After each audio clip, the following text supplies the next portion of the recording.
हैं वो है अनुज उपाध्याय, डूडलिंग वर्ड्स के क्रिएटिव हेड हैं। हमारे साथ तो शुरू से ही जुड़े हुए हैं 2018 से। और हाल ही में ये पॉकेट एफएम एक कंपनी है, पॉडकास्ट मीडिया कंपनी है, उसमें ट्रांसलेटर के तौर पर काम कर रहे हैं। और हमारे जो गेस्ट हैं वो उनसे आप आई होप परिचित होंगे ही ऑलरेडी। शिवम जो हैं वो पोएम्स इंडिया के फाउंडर हैं। पोएम्स इंडिया एक लिटरेचर प्लेटफॉर्म है सोशल मीडिया पर। और अंकुश कुमार जी जो हैं वो हिंदी नामा के फाउंडर हैं। तो मैं चाहूंगा कि अनुज उपाध्याय इस सत्र को आगे बढ़ाएं। नमस्ते साथियों। सबसे पहले तो हमारा जो विषय है साहित्य और सोशल मीडिया, मैं चाहूंगा कि पहले मैं आपको उस क्षेत्र में थोड़ा सा उतार दूं और उसकी थोड़ी सी जानकारी दूं। जैसे जैसे हमने तकनीक के क्षेत्र में सुधार देखे तो सोशल मीडिया हमारे सामने एक बहुत बड़ी मांग बनकर सामने आई। इसमें अंग्रेजी को पहले से एक प्लेटफॉर्म मिला कि आपके पास अंग्रेजी टाइपिंग की व्यवस्था थी, लेकिन फिर यूनिकोड आया और हमें हिंदी साहित्य वालों ने भी इसमें एक अपना वैभव हासिल किया। सोशल मीडिया जो है वो आज के समय की एक बहुत बड़ी मांग बनकर उभर चुकी थी। फिर हमारा जो हिंदी साहित्य है या अंग्रेजी साहित्य या किसी भी प्रकार का साहित्य है, इसकी अनदेखी नहीं कर सकता था। हाँ, एक बात जरूर रही कि सोशल मीडिया जो रही उसका साहित्य के साथ हमेशा लव और हेट का एक रिश्ता रहा। और इसे हम एक गालिब का एक मिसरा है उसके जरिए देख सकते हैं कि उसी को देख कर जीते हैं जिस काफिर पर दम निकले। तो देखिए कि हम कहीं ना कहीं साहित्य को सोशल मीडिया पर पसंद भी कर रहे हैं और साहित्य को सोशल मीडिया पर पसंद नहीं भी कर रहे हैं। लेकिन हम देखें, अगर इसका हिस्ट्री देखें तो जब सोशल मीडिया आया तो उस समय की जो साहित्यिक पीढ़ी थी उसने इसे इतना ज्यादा नहीं सराहा, ना इसके प्रति कोई उत्सुकता दिखाई। लेकिन जो एक नवांतुक पीढ़ी थी जो लिखना शुरू कर रही थी, उन्होंने सोशल मीडिया को एक इतना बड़ा माध्यम बनाया और उसका ऐसा उपयोग किया कि उन्होंने अपनी एक जमात तैयार कर ली। और उस जमात में उन्हें अपने पाठक भी मिले, उन्हें अपने श्रोता भी मिले।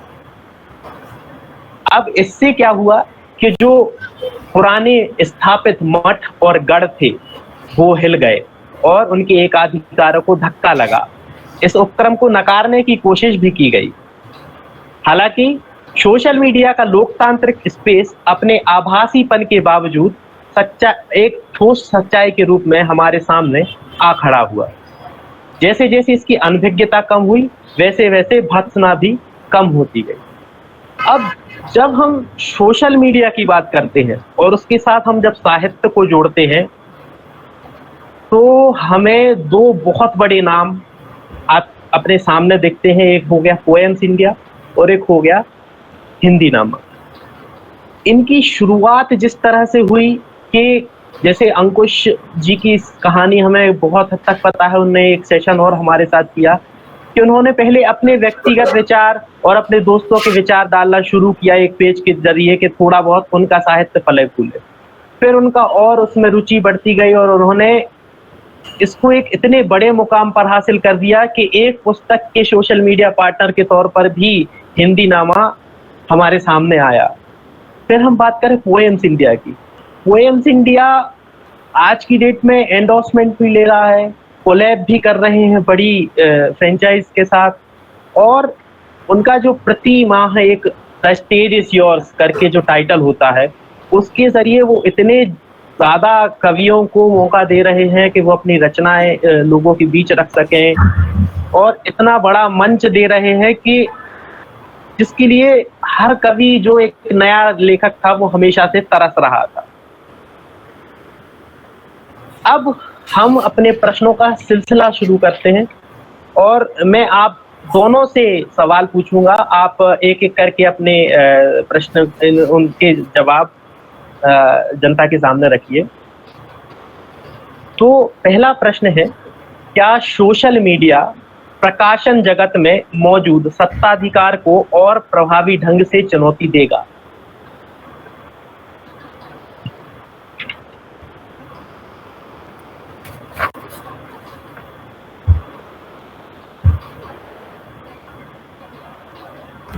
हम कुछ बताना चाहेंगे पहले?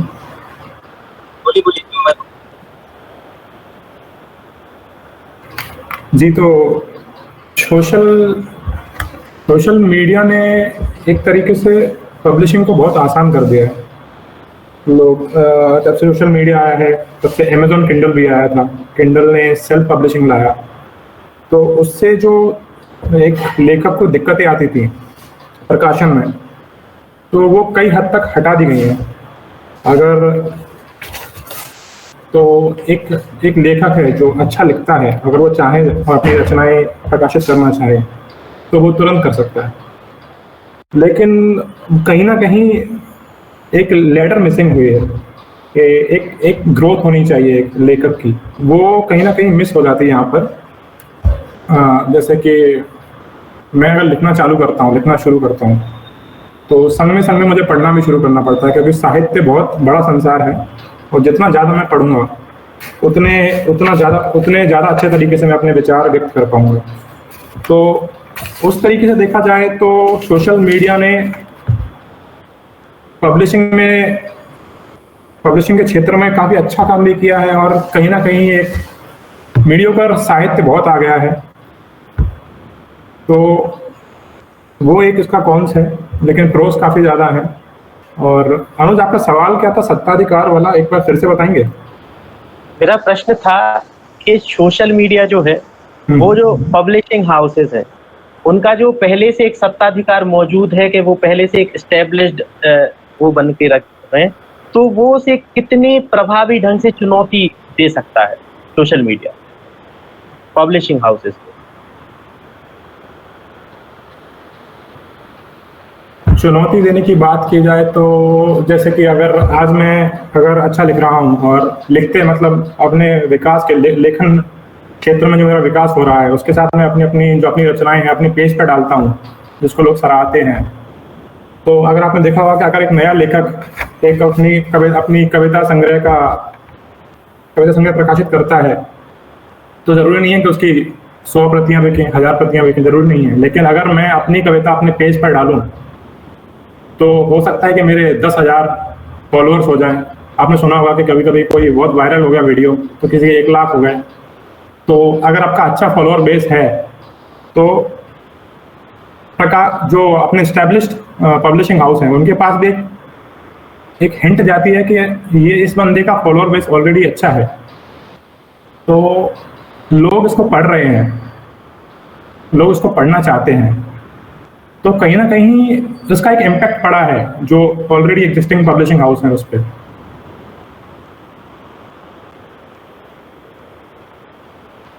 अंकुश जी, यही सवाल आपसे भी है कि क्या सोशल मीडिया प्रकाशन जगत में मौजूद सत्ताधिकार को और प्रभावी ढंग से चुनौती देगा? देखिए, चुनौती का तो मैं नहीं कहूँगा कि चुनौती दे रहा है तो एक अलग शब्द होगा। मुझे लग रहा है कि हमने एक नए विकल्प तलाश हैं। मतलब हम विकल्प हो सकते हैं, चुनौती नहीं हो सकते हैं, हमको ये बात समझनी पड़ेगी। जैसे कि मान लीजिए कि आप आज किसी बड़े प्रकाशक के पास जाते हैं, और क्योंकि वहाँ पे बहुत जो पब्लिशिंग वाला काम होता है वो बहुत ही स्लो प्रोसेस, मतलब बहुत ही धीरे प्रोसेस होता है, मतलब उसमें कई सारे प्रोसेस होते हैं। लेकिन अगर हम डिजिटल मीडिया पे बात करें, डिजिटल प्लेटफॉर्म पे बात करें, तो हम एक ही दिन में कई सारे लोगों को छाप सकते हैं, प्रकाशित कर सकते हैं। और we are the modern publishing houses, हमको ऐसा समझना भी पड़ेगा कि हम लोग भी खुद की एक पब्लिशिंग हाउस है मॉडर्न, लेकिन मॉडर्न पब्लिकेशन हाउस है। तो हम एक विकल्प के रूप में आए हैं, ना कि उनको चुनौती देने के लिए। अब वो इसको चुनौती के रूप में लेते हैं, तो ये भी बहुत अच्छी बात है। ये इसलिए अच्छी बात है क्योंकि उससे क्या होगा कि जो अभी तक ट्रेडिशनली काम हो रहा है उसमें भी गुणवत्ता बढ़ेगी उसकी। क्योंकि अगर उनको ऐसा लगेगा कि हम लोग कुछ ऐसा करके कि हम लोग आगे बढ़ रहे हैं या फिर कुछ भी हो रहा है, तो एक मतलब हेल्दी कंपटीशन बढ़ेगा। कंपटीशन तो एक गलत शब्द होता है, लेकिन हेल्दी कंपटीशन की मैं बात कर रहा हूँ। तो अगर वो बढ़ेगा तो वो किताबों के लिए बेस्ट होगा, मतलब किताबों और लेखकों के लिए बेस्ट होगा। मैं अगर बात कर रहा हूँ यहाँ पे, तो मुझे ये नहीं जानना है कि क्या हो रहा है, लिटरेचर का क्या प्रभाव पड़ेगा या ऐसे क्या होगा, लेकिन किताबों के लिए और जो लेखकों के लिए जो हेल्दी माहौल बनना चाहिए ना, इससे वो बनेगा। तो हम जो मतलब लाइक हिंदीनामा या पोएम्स इंडिया या और भी कई सारे पेजेस हैं, पोचंपा है, बहुत अच्छा पेज है, मेरा प्रिय पेज है पोचंपा। तो ऐसे जो पेजेस हैं, इनको अगर हम देखें तो ये मॉडर्न पब्लिशिंग का काम कर रहे हैं, जिनको ट्रेडिशनल पब्लिशिंग में अभी मौका नहीं मिल पा रहा है, प्रिंट में मौका नहीं मिल पा रहा है। तो प्रिंट में मौका पाने के लिए काफ़ी मतलब हमको इंतजार करना पड़ता है, देखना पड़ता है चीज़ें। और प्रिंट में ऐसे, क्योंकि प्रिंट में क्योंकि पब्लिशिंग हाउसेज पैसा खर्च करते हैं, हम लोग पैसा खर्च नहीं करते हैं। हमको तो कविता छापनी है एकदम से, मतलब अगर कोई दिख जाए तो उसके बहुत सारे एक डिसएडवांटेजेस होते हैं प्रिंट मीडिया वाले के, प्रिंट उसके। तो इसलिए अगर हम देखें तो हम लोग एक विकल्प के रूप में आए हैं, और विकल्प अब जैसा भी कर रहा है वो तो आप लोग जानते ही हैं, मतलब किस तरह से काम कर रहा है विकल्प के रूप में। तो यही है, मतलब अच्छा ही किया है कुछ ना कुछ सर के। और इससे सबसे अच्छी बात है कि मैं कुछ समय से देख रहा हूँ कि बहुत किताबों की बिक्री बढ़ गई है। मतलब जब मैं शुरुआत में पढ़ रहा था 4 साल पहले किताबें, उस समय इतने लोग पढ़ने वाले नहीं थे। जैसे अभी शायद आप ही ने बोला था कि गूगल इंडिक जब से आया, इस पूरे सिनारियों ने, इस गूगल इंडिक कीबोर्ड से लेके ये जो पूरा हिंदी पट्टी वाले जो हिंदी में लिखने लगे, पहले जो रोमन में लिखते थे, इस सब ने पूरा प्रभावित किया इसको, सोशल मीडिया ने। और इवन मतलब कीबोर्ड्स ने भी, कीपैड ने भी ये सब जो काम किया है, आसान किया है हिंदी वालों के लिए। तो ये पूरा का पूरा जो है ना सिनारियो, ये बहुत सारी चीज़ों से मिलके बना है, ना कि सिर्फ हमारे आने से। हाँ, सिर्फ हमारे आने से कुछ नहीं हुआ है, उनके आने से भी हुआ है, जो ये गूगल इंडिक वगैरह आया है। तो इन सबको हमको देखना पड़ेगा, इन सब का समायोजन है जो हम कर पा रहे हैं अभी। मेरा अगला प्रश्न पहले अंकुश जी से है। आप मुझे लगता है इस सवाल का बहुत अच्छा मुझे उत्तर देंगे। एक सांकेतिक प्रश्न है, आप समझिएगा कि मैं इसको किस दिशा में ले जाने वाला हूँ। साहित्यिक प्रश्न है लेकिन सांकेतिक रूप से, कि क्या किसी तूफान को दिया चुनौती दे सकता है, दिया हरा सकता है? क्या किसी तूफान को कोई दिया हरा सकता है? अच्छा, क्या कोई तूफान को कोई दिया हरा सकता है? ओके, देखिए अभी आपने जो कहा वो बिल्कुल इसी तरह का प्रश्न है कि क्या हम चुनौती दे सकते हैं टाइप। हम लोग अभी आप हमको दिए के फॉर्मेट में दिखा रहे हैं, और बड़े पब्लिशिंग हाउसेस को आप एक तूफान के फॉर्मेट में दिखा रहे हैं। तो मैं वही कहूँगा कि हम लोग देखिए, हम लोग छोटे छोटे उसमें, जैसे मान लीजिए कि मैं मान लीजिए अनुज के लिए दिया बन रहा हूँ, मतलब मैं अनुज को अगर छाप रहा हूँ तो मैं अनुज के लिए दिया हो गया, ठीक है। और मैं अनुज जैसे हजारों लोगों के लिए दिया हो सकता हूँ, मतलब अगर मैं प्रिंट में ला रहा हूँ, ठीक है। वहीं अगर कोई बड़े प्रकाशक की हम बात करें तो वो उनके पास वो ऐसा नहीं कर सकते हैं, रोज की रोज की 10 किताबें ला दें मार्केट में, उनके लिए बहुत मुश्किल है। दूसरी बात ये कि वहाँ पे ऐसा होता है कि ये बहुत ही कॉमन सी चीज़ है कि जहाँ पे बहुत बड़े लेखक होंगे ना, वहाँ पे आपको थोड़ा सा मतलब किनारे भी किया जाता है। ये बहुत ही जैसे मान लीजिए कि किसी के पास कोई बहुत, अब मान लीजिए अमित त्रिपाठी है, ठीक है। अब वो जहाँ से भी छप रहे हैं, या चेतन भगत हैं, या ये तो इंग्लिश के राइटर्स हो गए, हिंदी में कुमार विश्वास हैं, या और भी बड़े लेखक हैं। अगर ये किसी भी पब्लिशिंग से आते हैं तो ऑब्वियस सी बात है कि थोड़ा सा मतलब आप पर ध्यान दिया जाएगा, लेकिन आपसे ज़्यादा कुमार विश्वास पर दिया जाएगा। ये बहुत ही मतलब ये तो हर कोई करता है, ठीक है। अब जहाँ पर ऑलरेडी इतना बड़ा तूफान खड़ा हुआ है कि ठीक है, वहाँ पे इतने बड़े बड़े लोग हैं, छुप रहे हैं, ठीक है। तो वहाँ पर क्या होता है कि अभी जो हम शुरुआत कर रहे हैं, जो लोग शुरुआत कर रहे हैं, उनके लिए थोड़ी सी जगह बनानी थोड़ी मुश्किल हो जाती है। अब जगह कैसे बनती है? देखिए, जगह हमने फिर भी थोड़ा बहुत कर करके अभी तक यहाँ तक पहुँचे, ठीक है।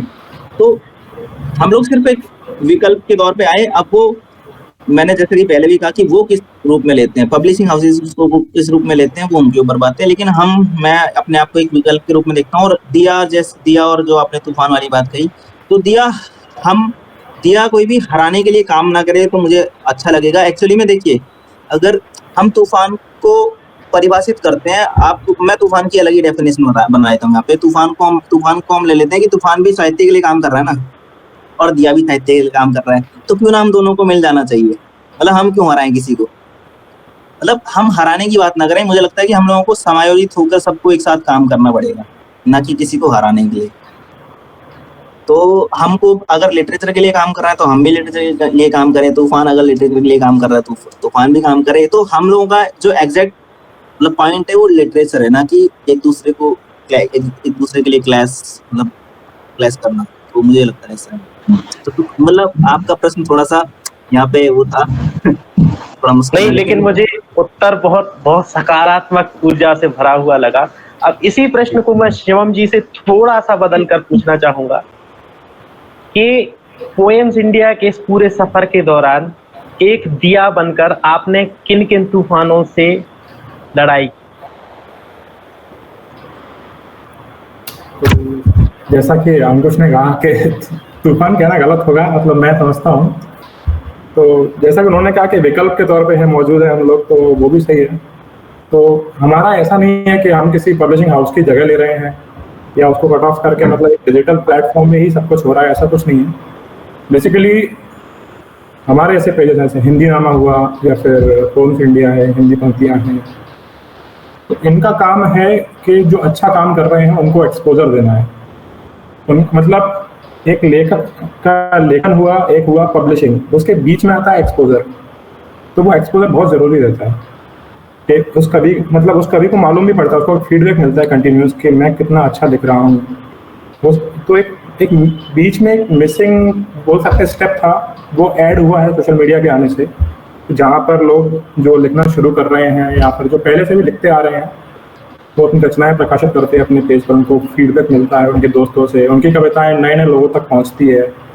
तो नए नए लोगों तक पहुंचती है तो ऐसा तो नहीं है कि वो मतलब कि हाँ मेरा दोस्त है इसलिए वो अच्छे कह के चला जाएगा। नए लोगों तक पहुँचेगी तो एक ऑनेस्ट फीडबैक मिलता है, तो वो कई हद तक उसके विकास में योगदान देता है। तो तूफान से लड़ना नहीं है, हम एक आर्टिस्ट को बढ़ावा दे रहे हैं जो अच्छा काम कर रहे हैं बेसिकली। असल में मैं ये जानना चाहता हूँ कि क्या जब ये पोएम्स इंडिया का आइडिया आया और उसके बाद जो स्ट्रगलिंग फेज रहा, उस दौरान क्या क्या चैलेंजेस फेस किए? मतलब किन किन तूफान आपके सामने आए, आपके रास्तों में आपको दिखे, उनसे आप जूझे, उनसे आप आगे बढ़े? जी, वो मेरा सवाल है। बेसिकली पोएम्स इंडिया की जो, अगर मैं जिस विजन के साथ शुरू किया था, वो विजन ये था कि अच्छे लेखन को बढ़ावा दिया जाए, मतलब मीडियोकर को हटाकर अच्छा लेखन। क्योंकि जब आप मीडियोकर कंटेंट आप पब्लिश करते हैं तो कहीं ना कहीं आप जो आपको पढ़ते हैं देखते हैं उनको एक हिंट दे रहे हैं कि हाँ क्या you should be looking up to this type of content. तो कहीं ना कहीं आपको मीडियोक्रिटी को हटाना है, उसको फैलाना नहीं है। तो हमारा यही था कि जो अच्छा लिख रहे हैं उनको बढ़ावा दिया जाए। फिर चैलेंजेस ये रहे कि हमने अपना प्लेटफॉर्म सबके लिए ओपन रखा हुआ है, कोई भी अपनी बेसिक डिटेल्स के साथ अपनी रचनाएं हमें भेज सकता है। चैलेंजेस ये रहे हैं कि सबमिशंस की संख्या काफ़ी ज़्यादा रहती है और जो उनके लिए उनको एक एक करके पढ़ना वो काफ़ी चैलेंजिंग है। तो और दूसरी बात ये है कि एक अच्छी कविता क्या है, एक अच्छी रचना क्या है, ये काफ़ी वस्तुनिष्ठ है, मतलब सब्जेक्टिव टाइप का है। मतलब हर व्यक्ति के लिए अच्छी कविता की परिभाषा अलग अलग होती है, तो उसका हम सम्मान करते हैं। जैसे हमारे पास अगर 6 लोग कविताएं चुन रहे हैं तो ये बहुत सामान्य है कि मतलब सामान्य बात है कि उनके क्राइटेरिया भी अलग होंगे। तो सबको ध्यान में रख के, ऐसा नहीं है कि मतलब 100 कविताएं हैं तो उसको एक व्यक्ति ही मन उनमें से चुन रहा है, उस पर 5 या 6 लोगों के फीडबैक रहते हैं, उस हिसाब से हम चुनते हैं कविताएं। तो ऐसे चैलेंज मतलब जैसे जैसे लोग बढ़ते गए, हमसे जुड़ते रहे, वैसे वैसे काफ़ी सबमिशंस बढ़े, चैलेंजेस आए, लेकिन हमने अपनी टीम में काफ़ी लोग जोड़े, उससे हमें सहायता मिली, एक नए आयाम मिला हमको। तो काम जारी है और विजन के साथ स्टिक रहना है, क्योंकि अभी सोशल मीडिया में काफ़ी चेंजेस हुए हैं। आपने देखा होगा कि शॉर्टर कंटेंट अगर आप देखा जाए, जैसे कि आप लंबी पोस्ट को इतना एंगेजमेंट नहीं मिल रहा है, रील्स को ज़्यादा मिल रहा है, आपने देखा होगा। तो ऐसे जब चेंजेस आते हैं सोशल मीडिया पर तो कहीं ना कहीं आपको भी लगता है कि यार हमको भी थोड़ा ऐसा कोटेबल लाइंस, ऐसा शॉर्ट वीडियोस करके डालना चाहिए, और जिससे आपके प्लेटफॉर्म की रीच बढ़े या आपकी ग्रोथ बढ़े। तो कहीं ना कहीं कॉम्प्रोमाइज़ करना पड़ता है ऐसा, जो हमने अभी तक नहीं किया है। तो कहीं ना कहीं हम अपने विजन पर काम कर रहे हैं, अभी तक भटके नहीं हैं, आप ऐसा कह सकते हैं। एक बहुत ही अच्छी बात रखी। ये मेरा सवाल थोड़ा बाद में आने वाला था, लेकिन अब मैं पहले ये सवाल पूछना चाहूँगा और अंकुश जी से पहले शुरुआत करना चाहूँगा इस सवाल की कि क्या सोशल मीडिया की फास्ट जनरेशन के कारण बड़ी रचना पढ़ने की आदत छूट रही? बिल्कुल छूट रही है, इसमें कोई दो राय नहीं है। और ऐसा इसलिए भी हुआ है क्योंकि खासतौर से इंस्टाग्राम जो है वहाँ सारा का सारा जो कंटेंट है वो फोटोज के रूप में जाता है, ठीक है। और उसका जो कैप्शन है, कैप्शन की भी एक लिमिट होती है। तो कैप्शन में हम शायद 1000 शब्द लिख सकते हैं, मतलब मुझे मालूम नहीं है कितना है, 1000 या 500 शब्द हैं। उसके बाद आपको फिर कमेंट्स में जाना पड़ता है, कमेंट्स में पहला कमेंट लगाइए, दूसरा कमेंट लगाइए, तो उतना कोई झंझट लेता नहीं है, ठीक है।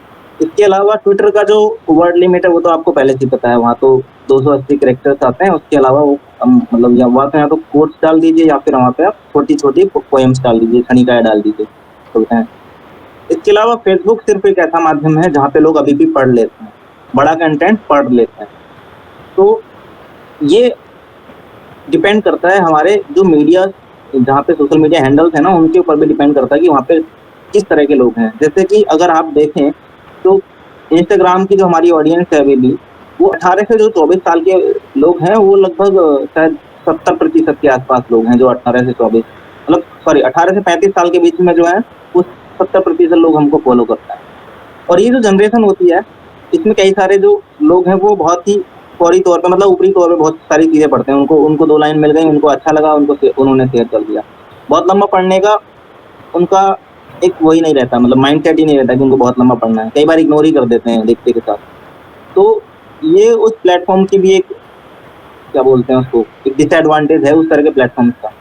इसके अलावा ट्विटर का तो पहले से ही वो था कि आपकी वर्ड लिमिट सेट हो रखी है यहाँ पे। अब आते हैं फेसबुक पे। फेसबुक पे क्या है कि अगर आप लिख रहे हैं और अच्छा लिख रहे हैं, लगातार लिख रहे हैं, तो मैंने वहाँ देखा है कि बहुत सारे लोग अभी भी पढ़ते हैं, क्योंकि एक तो वहाँ पे पढ़ने वाले ऑलरेडी हैं, जो बढ़िया चीज़ें पढ़ते हैं ना वो वहाँ पे टिके हुए हैं अभी भी, और बढ़िया लिखने वाले भी टिके हुए हैं। आप देखेंगे कि बहुत सारे जो अच्छे लिखने वाले, जो बहुत अच्छा कंटेंट लिखते हैं, लगभग 2-2 हज़ार शब्दों के आर्टिकल एक साथ लिख देते हैं वहाँ पे, वो इंस्टाग्राम और ट्विटर पे कुछ करते ही नहीं है, मतलब वहाँ पे है ही नहीं वो, उनका एकदम प्रेजेंस एकदम 0 के बराबर है लगभग। कुछ चीज़ें लिख देंगे कभी बार, लेकिन लिखते ही नहीं है। तो फेसबुक अभी भी उस तरह का प्लेटफॉर्म है जहाँ पर लोग लंबा कंटेंट पढ़ ले रहे हैं। अब इसी से जुड़ा हुआ एक सवाल मैं शिवम जी के सामने रखना चाहूंगा कि जो सोशल मीडिया है उसने साहित्य को तुरंता बना दिया, मतलब सब कुछ इंस्टेंट चाहिए, तो इसके क्या पॉजिटिव और नेगेटिव इम्पैक्ट हो सकते हैं?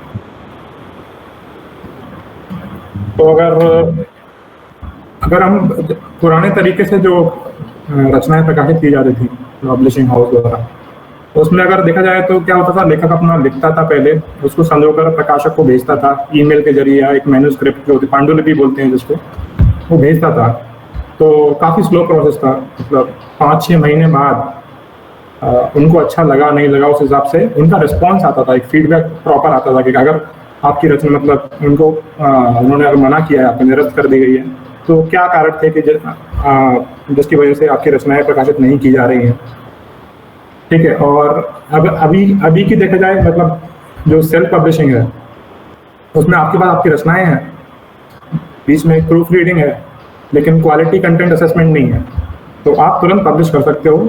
वो फीडबैक जो हमको पब्लिशिंग हाउस से मिलता था वो मिसिंग है, आपको नहीं पता कि आपकी रचनाएं कैसी हैं, ठीक है। तो आप मतलब ये तुरंत वाला काम हो गया, ये आपका एक मतलब प्रो हो सकता है, लेकिन इसमें बहुत सारे कॉन्स भी हैं, आपको देखना पड़ेगा कि आपको मालूम ही नहीं पड़ रहा है, आपने पब्लिश कर दिया क्योंकि आपको लग रहा था कि आपकी कविताएं बहुत अच्छी हैं, मतलब आपका क्या जजमेंट है, वो आपने कितना पढ़ा है साहित्य, उस हिसाब से आपका जजमेंट विकसित होता है। तो ये इसका एक मिसिंग पार्ट है कि फीडबैक वाला पार्ट, मैं ये कहूँगा। अब इन दोनों सवालों से जुड़ा हुआ एक सवाल, और सबसे पहले वो मैं अंकुश जी से पूछूंगा, फिर आपके पास आऊंगा, कि क्या सोशल मीडिया साहित्य को समृद्ध कर रहा है या उसे पतन की ओर ले जा रहा है?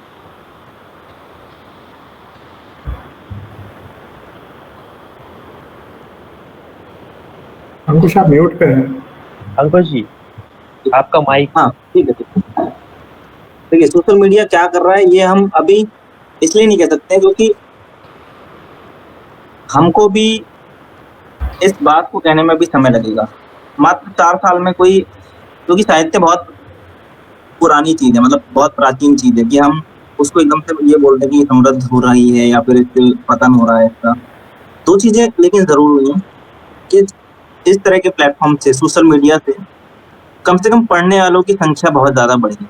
अब वो चाहे आपने बोला अभी थोड़ी पहले कि वो बहुत छोटा पढ़ रहे हैं, ठीक है, तो छोटा पढ़ रहे हैं तो कोई दिक्कत नहीं है उसमें भी कि छोटा पढ़ रहे हैं। वो हो सकता है कि वो बाद में बड़ा पढ़ लें जब उनकी समझ, जैसे अभी शिवम भाई बोल रहे थे कि अपनी समझ विकसित करके हम लोग चयन करते हैं कि हमारी कितनी समझ है, उसके हिसाब से हम बात करते हैं। तो मान लीजिए कि अभी जिस व्यक्ति की समझ 2 लाइनें समझने की है तो वो अभी 2 लाइनें समझ लेगा, लेकिन ये भी तो हो सकता है ना कि वो आगे चल के कुछ बड़ा पढ़े। कई बार क्या होता है कि हम लोग हमारे अभी ये चर्चा और होती है बहुत बहुत जगहों पे कि नई वाली हिंदी को लेकर जैसे चर्चा होती है कि ये बहुत मतलब खराब काम कर रही है उसके लिए, लिटरेचर के लिए, लेकिन मुझे नहीं लगता है कि वो खराब काम कर रही है। वो क्या कर रही है, वो ऐसे लोगों को पढ़वा रही है हिंदी को, नई वाली हिंदी, जो कि पढ़ते ही नहीं थे।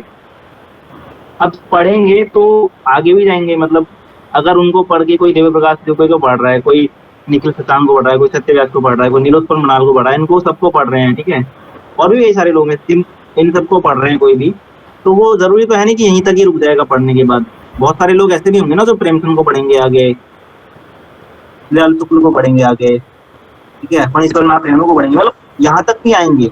और अगर जो नहीं आ रहे हैं तो उनको आप ये समझ लीजिए कि ठीक है, उन्होंने जितना पढ़ना था पढ़ लिया, लेकिन जो आ रहे हैं वो भी तो उनकी वजह से आए ना, नई वाली हिंदी की वजह से, तो पतन कहाँ हुआ।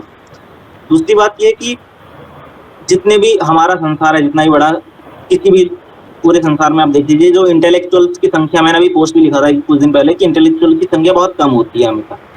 तो अगर मान लीजिए कि 10% इंटेलेक्चुअल्स हैं और हम उस 10% से आगे बढ़ पा रहे हैं, अगर इस तरह की चीजें करने के बाद अगर हम 10% को आगे बढ़ा पा रहे हैं तो इसमें फायदा ही होगा ना, फिर नुकसान क्या है। मतलब ठीक है, जो मतलब अगर आप समझ लीजिए 85 लोग उसको पढ़ने के बाद नहीं कर रहे हैं, नहीं आगे बढ़ पा रहे हैं, उन किताबों को पढ़ने के बाद 85 लोग नहीं पढ़ रहे हैं, लेकिन अगर 15 लोग पढ़ रहे हैं तो 5% का इजाफा तो हो रहा है ना इंटेलेक्चुअल्स में। तो हम, मुझे नहीं लगता कि नुकसान कर रहे हैं कोई भी, क्योंकि जो पहले भी ऑलरेडी जो नहीं, जिनको पढ़ना था उतना ही पढ़ेंगे, लेकिन पढ़ने के बाद जो थोड़ा बहुत इधर खिसक रही है ऑडियंस गंभीर लिटरेचर की तरफ, तो उसको तो हमको देखना पड़ेगा ना कि आ रहे हैं मतलब। मैं यही सवाल शिवम जी से पूछना चाहूँगा कि क्या सोशल मीडिया साहित्य को समृद्ध कर रहा है या उसे पतन की ओर ले जा रहा है? मैं अंकुश की बात से बिल्कुल सहमत हूँ कि पतन तो बिल्कुल नहीं कर रहा है, साहित्य के लिए अच्छा काम ही कर रहा है। आप देखिए कि साहित्य का संसार कितना बड़ा है, कितनी किताबें हैं कि आप जीवन में पढ़ नहीं सकते, मतलब आधी, मतलब क्या कुछ प्रतिशत किताबें पढ़ सकते हैं बस आप, इतना बड़ा साहित्य का संसार है। तो जो किताबें आप सोशल मीडिया के पहले जाएं, मतलब पहले का जमाना देखें, तो आपको लाइब्रेरी में जाकर किताबें पढ़ना पड़ेगा, लाइब्रेरी से मतलब किताबें खोज के लाना पड़ेगा, और वही किताबें आज आपको घर बैठे मिल सकती हैं। आप ई बुक पे पढ़ सकते हैं, किंडल पे पढ़ सकते हैं। तो साहित्य की अवेलेबिलिटी को बढ़ाया है सोशल मीडिया ने या फिर इंटरनेट ने बोल लीजिए आप।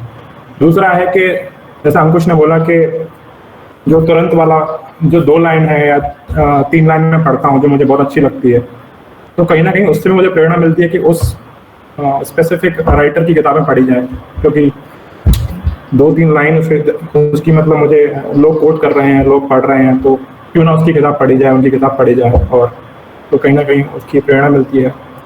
अगर तीसरी बात की जाए तो सोशल मीडिया पर अगर आप देखा जाए तो साहित्य का, जैसे किसी लेखक की पंक्तियां हैं तो उनको कई तरीकों से प्रस्तुत किया जा रहा है सामने। आपने देखा होगा कि हिंदी नवा में देखा है कि कैलीग्राफी डालते हैं हिंदी नवा पेज पर, तो खूबसूरत तरीके से कोई ड्राइंग बनाता है। तो अगर इस तरीके से जब लिटरेचर को प्रेजेंट किया जाता है तो वो लोगों तक पहुंचता है, लोग उसको अपनाते हैं, लोग उसको देखते हैं कि हाँ कितना सुंदर है, उसको और करना चाहिए, उसको देखना चाहिए।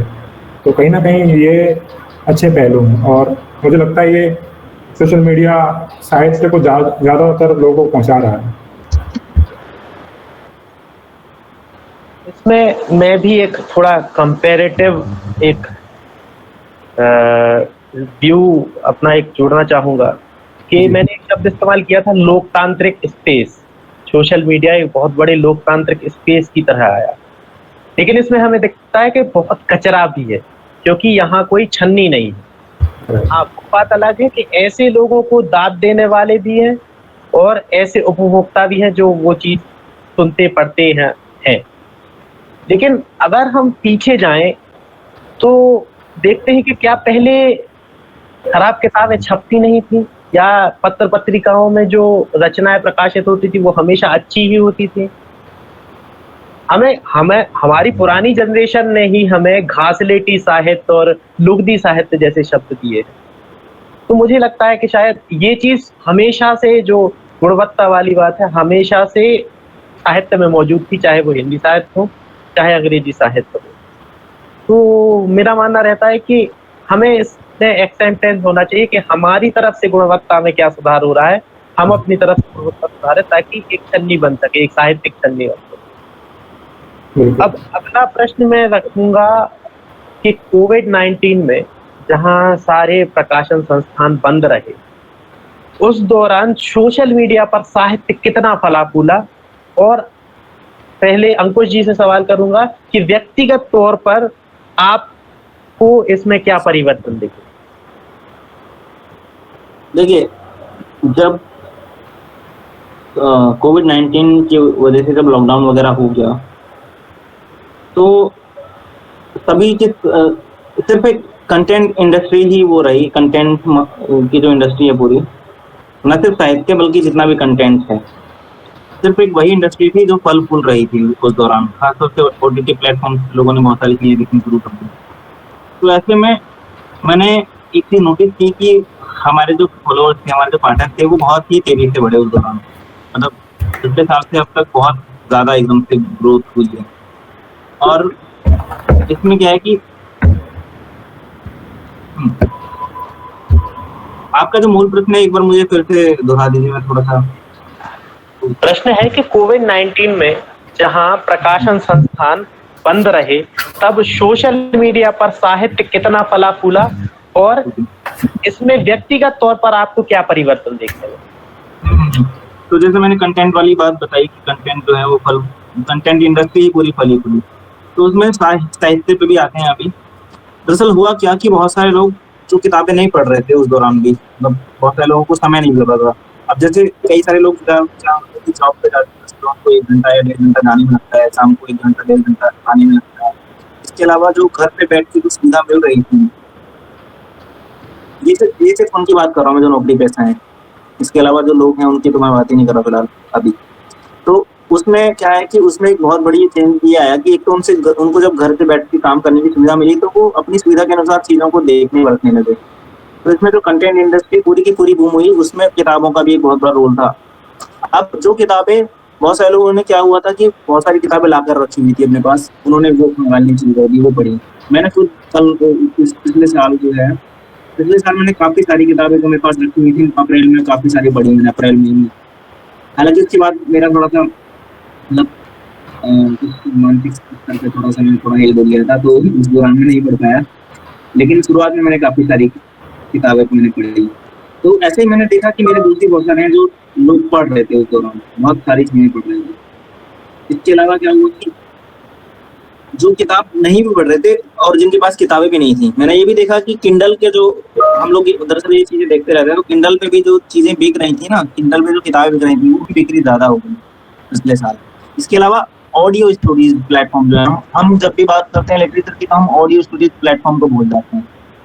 स्टोरीटेल है, ऑडिबल है, इनका जो एक पूरा, इसके अलावा नीलेश मिश्रा का जो शो आता है, मतलब नीलेश मिश्रा जो स्टोरी टेलिंग करते हैं, इन सब चीजों को हम जब हम साहित्यिक बस मतलब हम लोग क्या करते हैं कि कोर लिटरेचर वाली बात करते हैं, लेकिन ये जो प्लेटफॉर्म है स्टोरी टेल या ऑडिबल, इसमें भी कोर लिटरेचर भरा पड़ा है बहुत सारा। मतलब आपको अच्छी अच्छी किताबें यहाँ पे सुनने को मिलेंगी। तो यहाँ पे भी इनकी भी इंडस्ट्री में बूम आया है, क्योंकि लोग सुन रहे थे इनकी, लगातार सुन रहे थे। तो पूरा का पूरा जो परिवर्तन हुआ साहित्य में, एक तो वो मतलब पूरा ज्यादातर जो है हुआ वो डिजिटल मीडिया में हुआ। जो डिजिटल मीडिया में परिवर्तन होना था वही ज्यादातर हुआ, और लिटरेचर का भी उसमें, लिटरेचर को भी एक बूम मिला, उससे साहित्य को भी एक बूम मिला। शिवम जी, यही सवाल आपसे भी रहेगा कि जब पब्लिशिंग हाउसेस बंद थे उस समय आपने लिटरेचर में क्या क्या इम्प्रूवमेंट देखे सोशल मीडिया पर, और इसमें पर्सनली आपको क्या फायदा हुआ? देखिए, लॉकडाउन के दौरान हमारा साहित्य के साथ एक नया संबंध स्थापित हुआ है एक्चुअली, कि जो हम किताबों को इतना समय नहीं दे पा रहे थे अपनी व्यस्तता के दौरान या अपने काम या जो भी कह लीजिए, अभी हम घर पे बैठे हुए हैं, काम हो गया है तो कहीं जाने को नहीं है, तो क्या किया जाए, किताबें पढ़ ली जाए। जैसे अंकुश जी ने बोला कि ऑडियो टेल है, अगर आपको मतलब किताबें, कई लोगों को अभी आदत नहीं रही किताबें पढ़ने की, तो अभी ऑडिबल की तरफ मुड़ रहे हैं लोग, कान में लगा लेते हैं और सुनते रहते हैं कहानियाँ। तो कंटेंट अगर आप बोल रहे हैं कि इंडस्ट्री बंद थी, तो ऐसा नहीं है, लोग ऑडिबल की तरफ गए हैं, लोग नरेट कर रहे हैं अपनी स्टोरीज, अपनी पब्लिश कर रहे हैं, लोग अपने पॉडकास्ट लॉन्च कर रहे हैं। तो मतलब प्रिंट मीडिया बंद हो सकता है, लेकिन कहीं ना कहीं तरीके से प्रकाशित हो रही थी ये चीज़ें, और लेखकों, जो लोग लिख नहीं रहे थे अपनी व्यस्तताओं के दौरान या जो भी आप कहें, क्योंकि कोविड इतनी भयावह स्थिति आ गई थी अभी कुछ दिनों पहले तक, या कुछ दिनों में अभी कहें तो, कि मैं लिखता था और मैंने लिखना छोड़ दिया, क्योंकि लिखना हो ही नहीं रहा था, कि अपने आसपास इतनी बुरी स्थिति है कि नहीं हो पा रहा लिखना। ऐसा एक मन कुंठित हो गया था, पूरा कुंठाग्रस्त हो गया था। लेकिन फिर लेखन ही आपका सहारा बनता है, कि आपको वो सब आप किससे कहोगे, आप घर पे बैठे हुए हो, तो आप लेखन में वो सब चीज़ उतार सकते हो, कि लेखन आपका सहारा बनता है।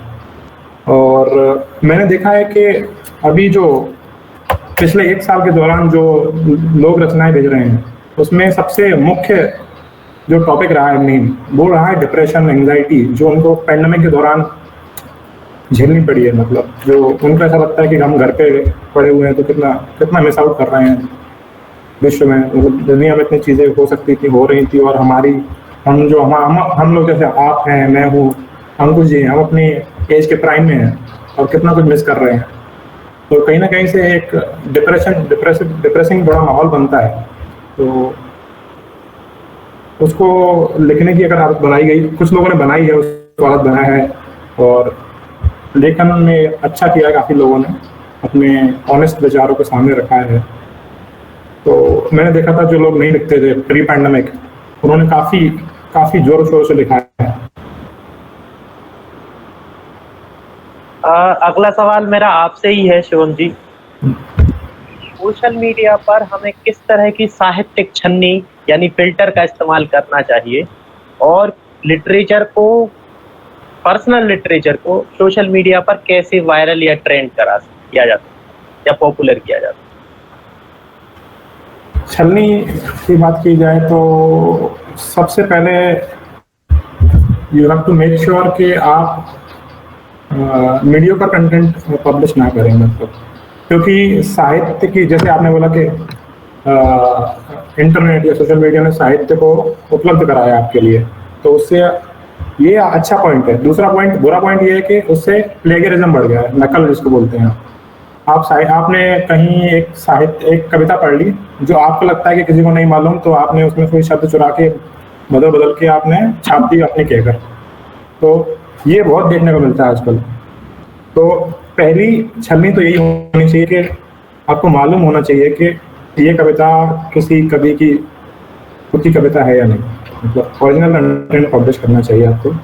और लेकिन ये बहुत मुश्किल भी है, अगर आपको खुद नहीं मालूम कि ये आपने ओरिजिनल लेखक की कविता नहीं पढ़ी है, तो आप डिफर नहीं कर पाएंगे उसमें।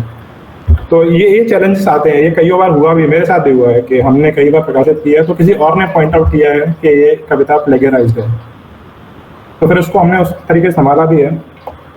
ऐसा नहीं है कि लेखक को हमने मना ही कर दिया कि आपकी कविता प्रकाशित नहीं की जाएंगी। उनको मौका दिया जाता है, उनको ऐसा बताया जाता है कि गलत है करके।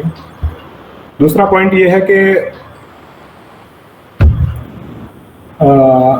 कविताएं, अब जैसे मैंने पहले भी ये बात कही थी कि कविताएं अच्छी कविता है या अच्छी नहीं है, कोई लेखन अच्छा है या नहीं है, ये अलग अलग प्लेटफॉर्म्स के अलग अलग क्राइटेरिया हो सकते हैं। तो हमारे यहाँ जो क्राइटेरिया रहता है कि कविता ओरिजिनल होनी चाहिए, एक कविता एक कॉन्क्रीट होनी चाहिए, पूरी, मतलब लगना चाहिए कि एक, मतलब उसके सारे छंद, एक पूरी कविता लगनी चाहिए, कोहेरेंस इसको बोलते हैं। फिर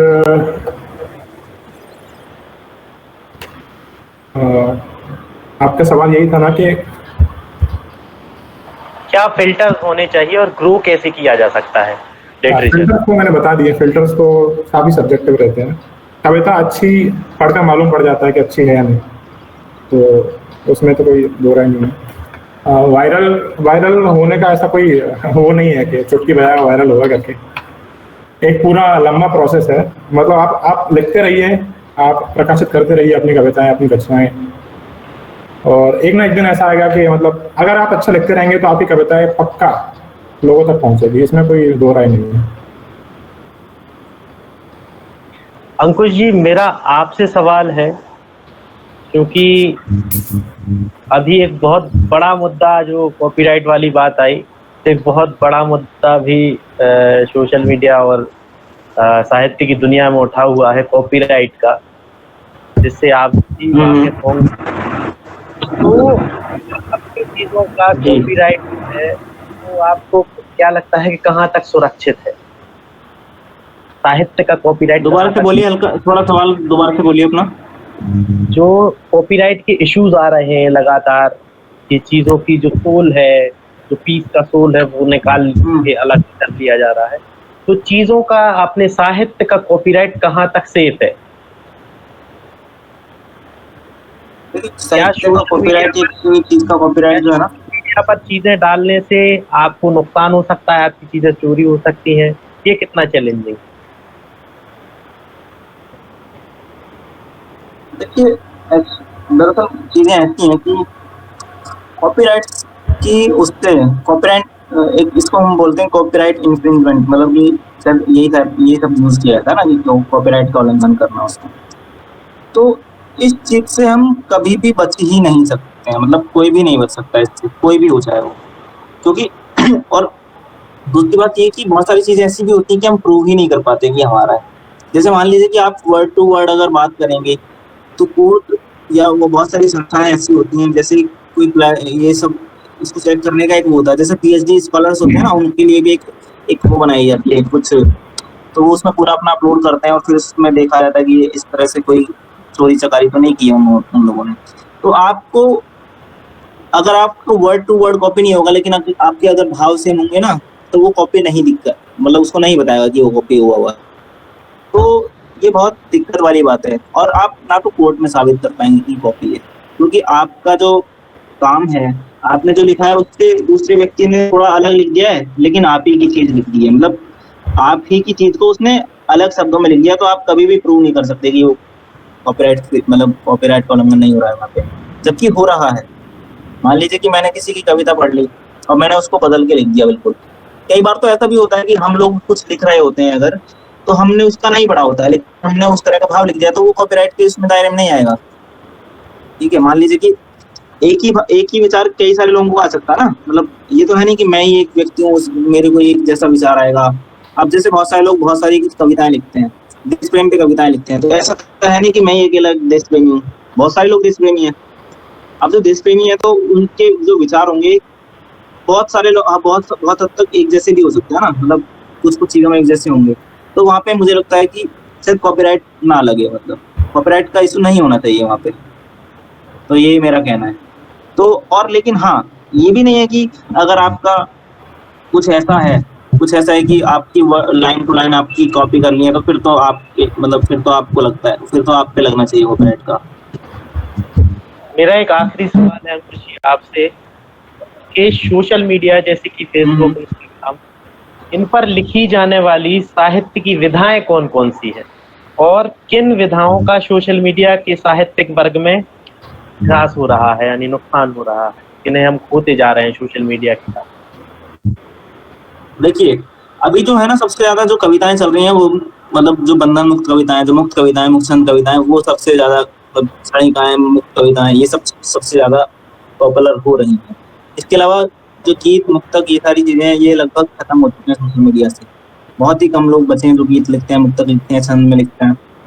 इसके अलावा ये तो खैर उसमें काव्य में हो गया, लेकिन गद्य में लघु कथा तक तो लोग लिख देते हैं, लेकिन जो बड़ी चीजें हैं, यात्रा संस्मरण से लेके या फिर व्यंग्य तक की सारी चीजें मतलब अब खत्म होती जा रही है सोशल मीडिया पे। तो ये काफी हद तक कुछ आर्टिकल्स तो लिख देते हैं लोग, लेकिन फिर उसमें उसको हम साहित्यिक नहीं कह सकते हैं बहुत सारी चीजों को। तो ये है। तो मुझे लगता है कि ना तो व्यंग्य आ पा रहा है अच्छा बाहर, ठीक है। मतलब अगर देखें हम हरिशंकर प्रसाई की बात, मतलब हरिशंकर प्रसाई और शरद जोशी की बात, तो कोई अच्छा व्यंग्यकार मतलब अभी तक नजर नहीं आता है। लाल शुक्ल थे, वो भी अपने जमाने मतलब काफी पहले मतलब नहीं रहे अब तो व्यंग्य के तौर पे सबसे अच्छे व्यंग्यकार जो माने जाते हैं, मतलब मैं किसी से बात कर रहा था अभी कुछ दिन पहले, काफी मतलब जानकार हैं लिटरेचर के, तो उन्होंने बताया कि अगर देखा जाए तो सबसे बड़े व्यंग्यकार, एशिया के पूरे सबसे बड़े व्यंग्यकार वो इनको बता रहे थे, हरिशंकर प्रसाई। और बिल्कुल सही बात है, क्योंकि उन्होंने ऐसे ऐसी चीजें लिख दी हैं अपने समय, हमारे यहाँ समय इस समय पहुंचने से पहले, कि जो हम अब पढ़ते हैं तो हमको लगता है कि यार ये तो आज ही की बात हो रही है। तो उनसे बड़ा व्यंग्यकार मुझे नहीं लगता कि अभी तक कोई आया है फिलहाल। तो ऐसी ऐसी विधाओं का मतलब जो पतन हो रहा है सोशल मीडिया की वजह से, वो बहुत मतलब दुखदायी तो है ही।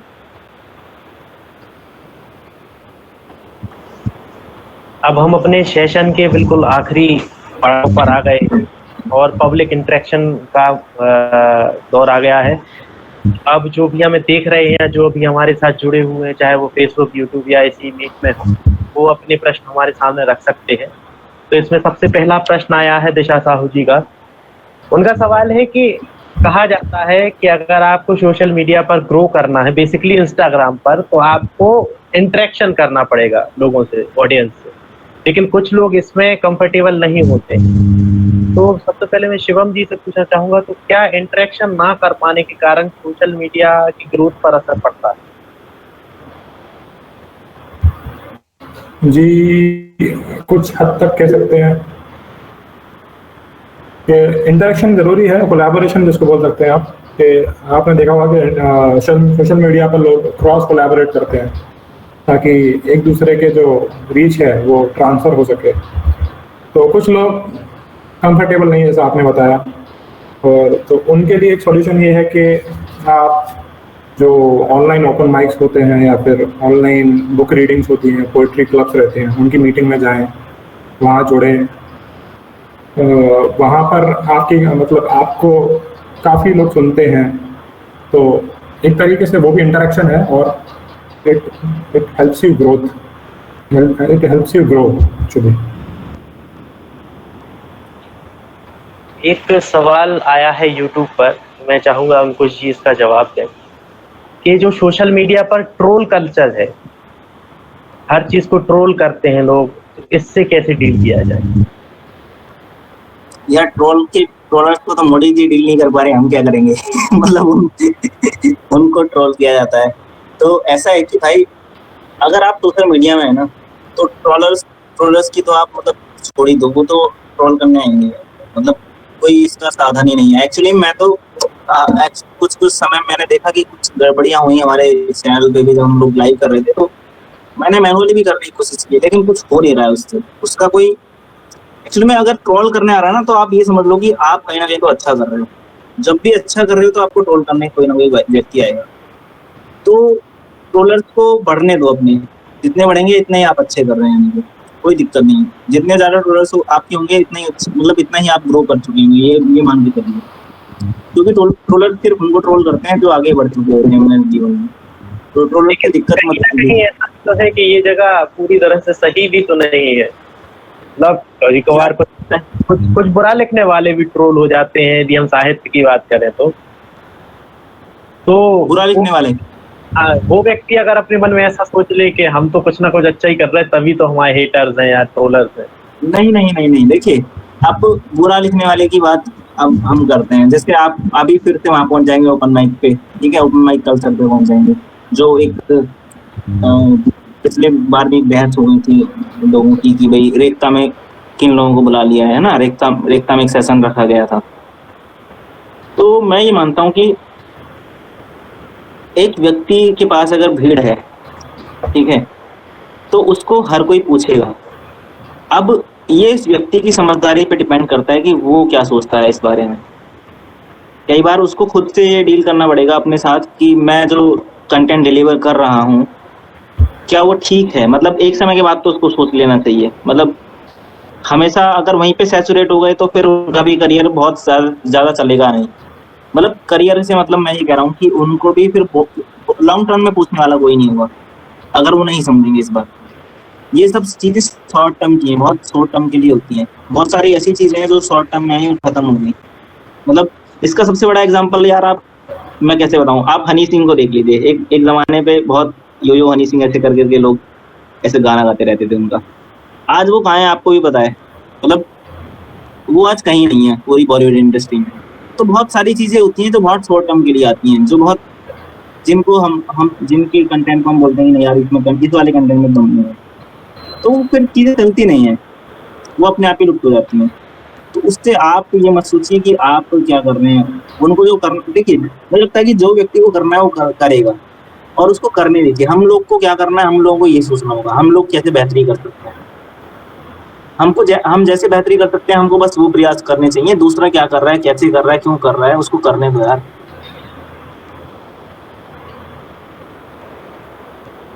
सवाल आया था यूट्यूब पर कि एकेडमिक्स के अलावा जो रीडिंग और राइटिंग की इंडस्ट्री है उसमें कहीं ना कहीं टेक्नोलॉजी के कारण गिराव आ रहा है, घट रही है। तो इसको प्रमोट करने के लिए क्या किया जा सकता है?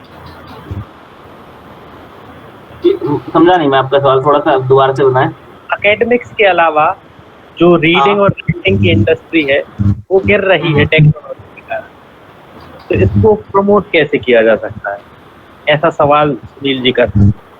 ओके, नहीं इनके पास मुझे लग रहा है कि इनका डाटा मतलब इनको डाटा कलेक्ट करना चाहिए। ऐसा नहीं हुआ है। ये जो किताबें जो है ना, किताबों की बिक्री बहुत ज़्यादा बढ़ी है। एकेडमिक्स के अलावा भी जो किताबें हैं ना वो काफ़ी बढ़ी हैं पिछले 2-3-4 सालों में। तो मुझे लगता है कि वो डाटा उनके पास सही नहीं पहुंचा है जहाँ सही पहुंचा है।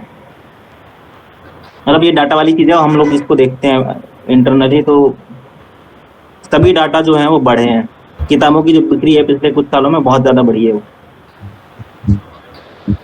शिवम जी, एक प्रश्न आया है मंदाकिनी जी की तरफ से कि जो सोशल मीडिया है वो एक पर्सनल लाइफ की तरह देखा जाता है और जो साहित्यिक वो है वो एक प्रोफेशनल लाइफ है।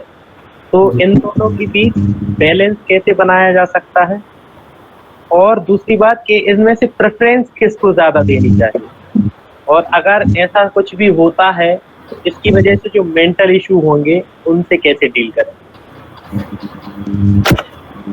जी, इसमें डिपेंड करता है कि आपने सोशल मीडिया पर आपकी सोशल मीडिया प्रेजेंस क्या है। मतलब आप अपने सिर्फ राइटिंग्स शेयर करते हैं या आप अपने जो फोटोग्राफ्स हैं वो शेयर करते हैं। मतलब आपकी सोशल मीडिया पर प्रेजेंस क्यों है उस पर डिपेंड करता है।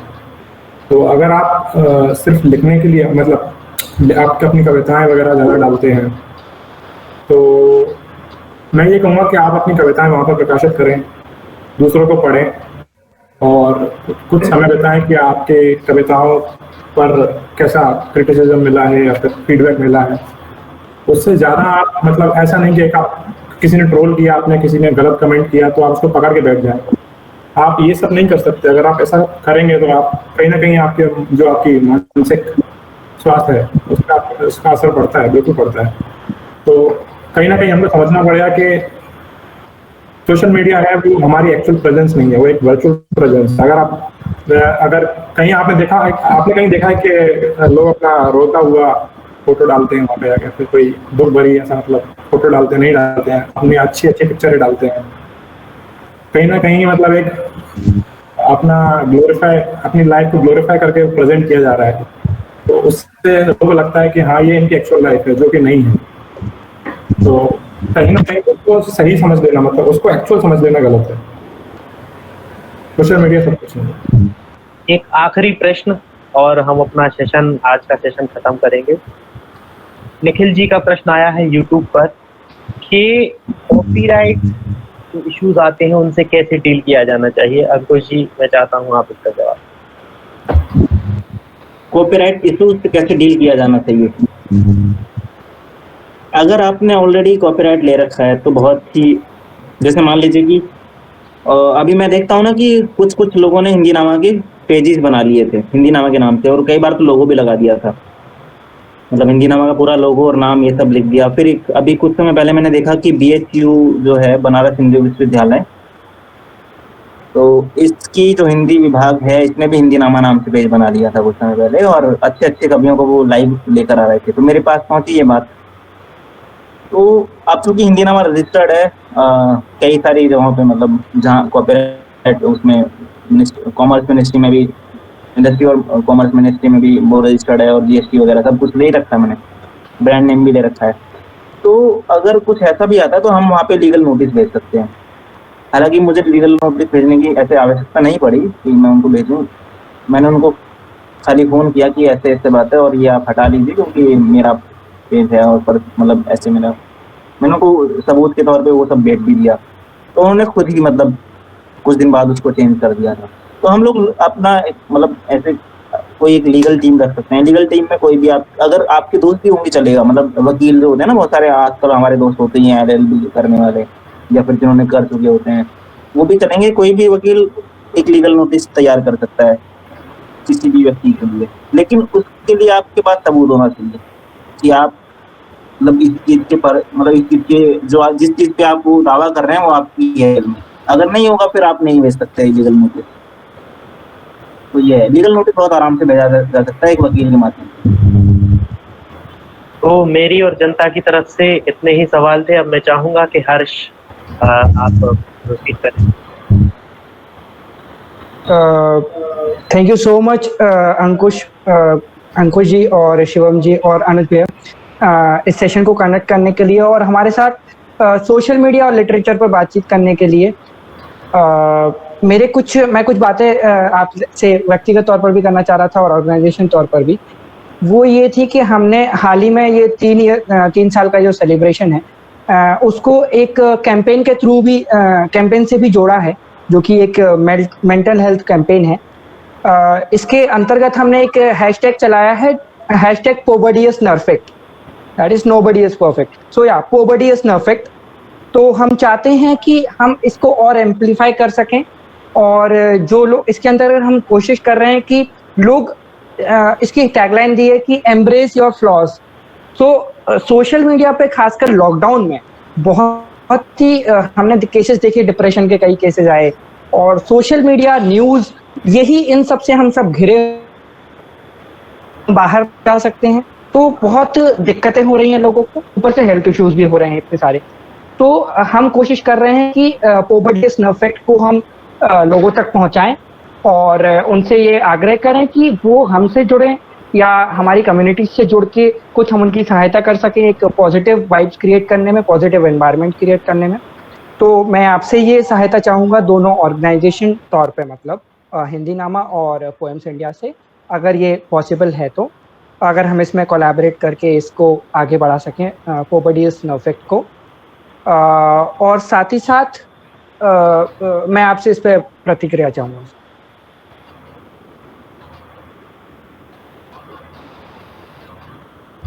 जी, आप मेंटल हेल्थ अवेयरनेस के लिए अगर इतना कुछ कर रहे हैं तो बहुत अच्छा काम कर रहे हैं आप, पहली बात तो, और हम आपके बिल्कुल साथ हैं। और पेंडेमिक के दौरान बहुत ही महत्वपूर्ण हो जाता है इन सब विषयों पर काम करना, ध्यान देना, क्योंकि जो फिजिकल हेल्थ है ज़्यादा इम्पोर्टेंट आजकल इस दौरान मेंटल हेल्थ है। आप देखते हैं हर तरफ हाहाकार मचा हुआ है, तो कहीं ना कहीं आपके मानसिक स्वास्थ्य पर असर पड़ता है। और मेंटल वेलनेस के लिए किए गया कोई भी काम मोर देन वेलकम है पोएम्स इंडिया की तरफ से, तो आप यू आर वेलकम।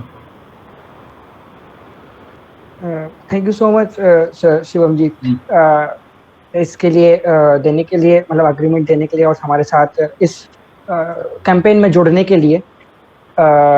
और मैं बताना चाहूँगा हमारी जो पब्लिक है, ऑडियंस है हमारे साथ जुड़ी हुई है, कि अगर आपको ये सेशन को अच्छा लगा हो तो आप हमारे साथ इसके फीडबैक साझा कर सकते हैं। और हम अंत में हैं, ऑलमोस्ट सेशन के आज के सत्र के एकदम अंत में हैं, और जितने लोग हमसे आज जुड़े हैं या इससे पहले वाले सेशन में भी जुड़े थे, उनको मैं बताना चाहूँगा कि कल भी हमारे 3 सेशंस हैं। उनकी इन्फॉर्मेशन आप हमारे पेज पर देख सकते हैं, कौन होस्ट है, कौन गेस्ट है, उसमें भी आप हमारे साथ जुड़े और चर्चा में शामिल हों। आपका बहुत बहुत स्वागत है, और आज हमारे साथ जुड़ने के लिए बहुत बहुत बहुत धन्यवाद। धन्यवाद सर। क्या कहना चाहेंगे पोवर्टी इज नर्फेक्ट के बारे में, आपका व्यू बचा? हाँ, तो दरअसल हुआ ये, जैसे मैंने अभी थोड़ी पहले कहा था कि मैं मानसिक तौर पे हिल गया था बीच में तो वो मेरे साथ हुआ। मेरे साथ भी हुआ है था कि मैं मानसिक, और अब जब आप मानसिक तौर पे दिक्कत फील करते हैं तो बहुत सारे फिजिकल कॉम्प्लिकेशंस भी हो जाती हैं आपके साथ। मानसिक के साथ साथ फिजिकल भी चेंजेस आने लगते हैं, बॉडी में दिक्कतें होती हैं। तो ये बहुत अच्छी चीज़ है जो आप कर रहे हैं, और इसके लिए इसके साथ हिंदीनामा बिल्कुल आपको सपोर्ट करेगा, आपके साथ रहेगा। आपको जो भी मतलब जिस तरह से भी करना है आप मुझसे बात कर सकते हैं, पर्सनल बात है। तो बिल्कुल हम इसमें सहयोग करेंगे हिंदीनामा को। तो आज के सत्र का हम यही समापन करते हैं। हम आप दोनों का बहुत धन्यवाद देना चाहेंगे कि आप जुड़े, बहुत सारी हमने चर्चाएं की। सोशल मीडिया और साहित्य को कैसे एक साथ लाया जा सकता है, कैसे उसको और अच्छा किया जा सकता है, इस पर बहुत विस्तृत चर्चाएं हुई। तो आपका हमारे साथ जुड़ने के लिए धन्यवाद, शुक्रिया। आपका भी बहुत धन्यवाद।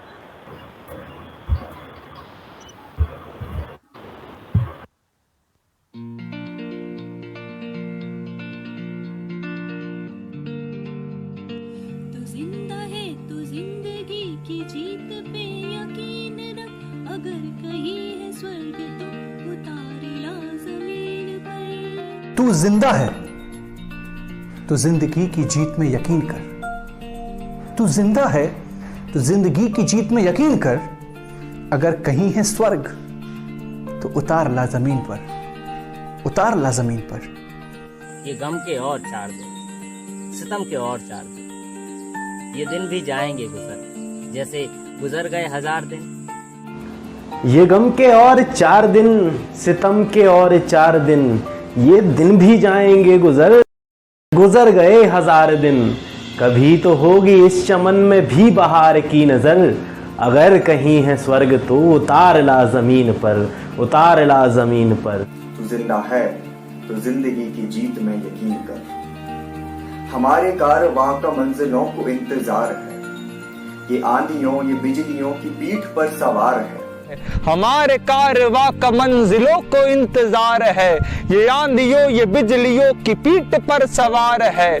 जिधर पड़ेंगे ये कदम बनेगी एक नई डगर, अगर कहीं है स्वर्ग तो उतार ला जमीन पर। तो जिंदा है, तू जिंदा है तो जिंदगी की जीत में यकीन कर, अगर कहीं है स्वर्ग तो उतार ला जमीन। 1000 भेष धर के आई मौत तेरे द्वार पर, मगर तुझे न छल सकी चली गई वो हार कर।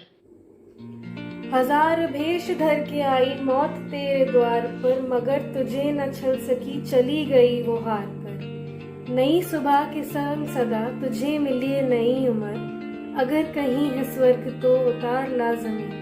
तू जिंदा है तो जिंदगी की जीत में यकीन कर, अगर कहीं है स्वर्ग तो उतार ला जमीन। तू जिंदा है तो जिंदगी की जीत में यकीन कर, अगर कहीं है स्वर्ग तो उतार ला जमीन पर। तू जिंदा है तो जिंदगी की जीत में यकीन कर, जीत में यकीन कर।